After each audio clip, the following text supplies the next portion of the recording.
E aí, Vitor Nogueira, boa noite. Quais são as novidades do futebol que você traz pra gente? Eu sei que sempre tem Ceará, Fortaleza, tem muita coisa pra gente conversar. Vamos falar primeiro de Ceará hoje? Vamos falar. Aliás, vamos falar primeiro do Fortaleza? Vamos.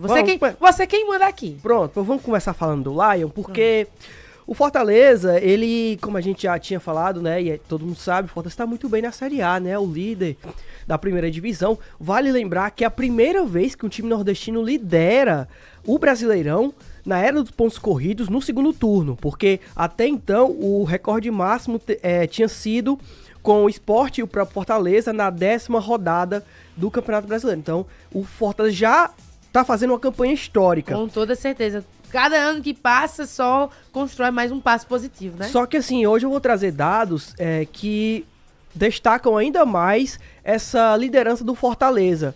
Por quê? Porque o Fortaleza a gente tem que colocar aqui pontos que são importantes, que são extra as 4 linhas, que fazem toda a diferença. Por exemplo, o Fortaleza é a equipe que mais jogou no Brasileirão. Tem 54 jogos já nesse ano, entre Copa do Brasil, Brasileirão, Campeonato Cearense, Copa Sul-Americana e Copa do Nordeste. Além disso, tem um desgaste São 5 competições, né? Exatamente. Além disso, tem um desgaste das viagens também. Fortaleza, vale lembrar, é a equipe que mais viaja, que tem as maiores distâncias em relação a todas as outras equipes do país, né? Vale lembrar que na primeira divisão só tem do Nordeste Vitória, Bahia e Fortaleza. Então, as distâncias percorridas pelo Fortaleza são muito maiores.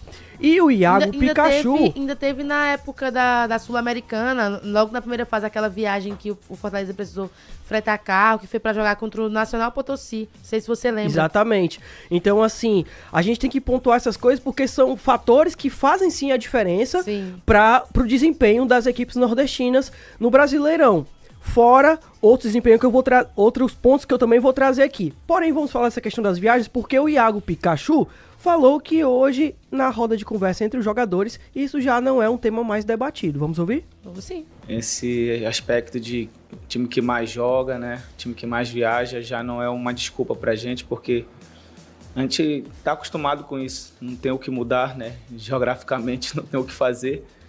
Até os jogadores que vêm para cá já sabem que vai viajar muito, sabe que vai jogar muito, vai jogar de 3 em 3 dias.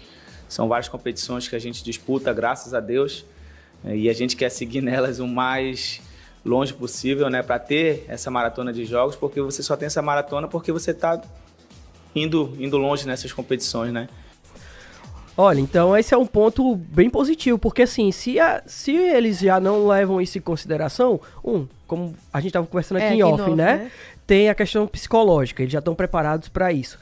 2, tem a questão física, significa que fisicamente o time está muito bem treinado e que está aguentando essa maratona de jogos, essa rotina de viagens de longas distâncias. Só que tem um outro ponto também que é crucial a gente levantar aqui, que é a questão da folha salarial. Você sabia que hoje o Fortaleza ele briga com folhas salariais muito superiores a dele? Sim, a gente tem assim, também tem pela expressão das equipes que estão brigando com ele ali, né? Como diz a história, o peso da camisa.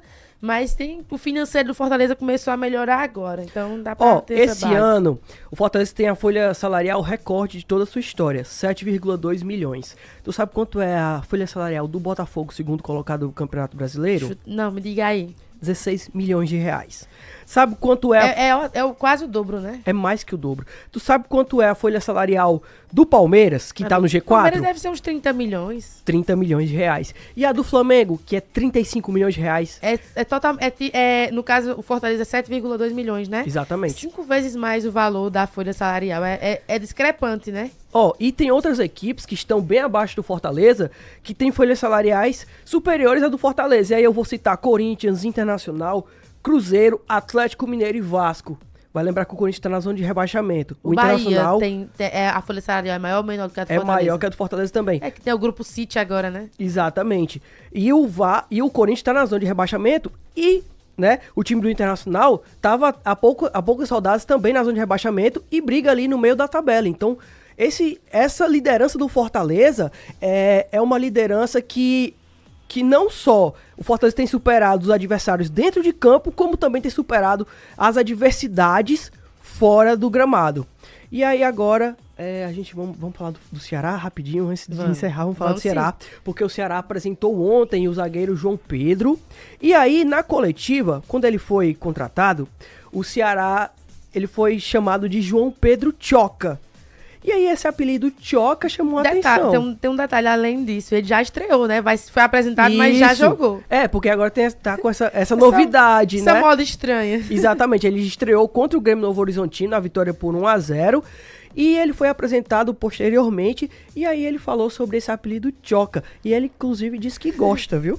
Né? Cada um com seu gosto. Vamos... O direito de ser chamado como quiser, né? É isso aí, vamos ouvir. O Tchoca, né, que assim pronuncia, que é a dúvida de muitos, veio a questão de mim mesmo, que lá em Minas, na minha cidade, é o apelido do meu pai, e sempre fui chamado em Minas assim, por referência a ele, e era acostumado, só que aí, como eu sempre fui chamado como João Pedro, eu falei, vou trazer um diferencial que era o que eu sempre fui chamado em Minas, que é o que vocês falam, é o João Pedro, quem é o João Pedro? O Tchoca, que é o conhecido, e gosto de ser chamado assim mesmo, e me sinto bem. Pronto, então, só pra encerrar, tem uma outra notícia do Ceará, notícia de hoje. Paulo Vitor se despediu do Ceará, ele tá indo pro futebol PV do exterior. 21. Exatamente, ele tá indo pro futebol do exterior. A equipe dele vai ser o Farense de Portugal, né? E vale lembrar que pro lugar dele, o Ceará já contratou uma peça de reposição, que é o Eric, que veio do Vila Nova. Então o Ceará já tá garantido. Não tá carente dessa posição. Não. Só lembrando que o Paulo Vitor era emprestado do Internacional, exatamente. Aí vai fazer o trâmite, volta pro Internacional, depois vai pra Europa aí pra jogar em Portugal e que ele seja feliz por lá. Exatamente, que ele tenha um bom desempenho como ele teve no Ceará também. Vitor, e o que é que a gente tem de spoiler pra amanhã, pra quem tá nos ouvindo, já ficar naquela expectativa do que vai acompanhar com a gente? Amanhã a gente vai fazer um balanço geral do final de semana, da rodada do final de semana, destacando as partidas do Fortaleza contra o Botafogo, brigando pela liderança. Direto, né? Exatamente, do Iguatu na Série D, jogo decisivo. A gente já tá na torcida. Aqui na torcida, o pessoal do Iguatu aí, nós estamos todos na torcida aqui pro Iguatu amanhã. Aliás, no sábado, no Morenão, lotar e o Iguatu conseguir classificar aí pra Série C. Pois, Vitor, grande abraço. Até amanhã, se Deus quiser. Até amanhã.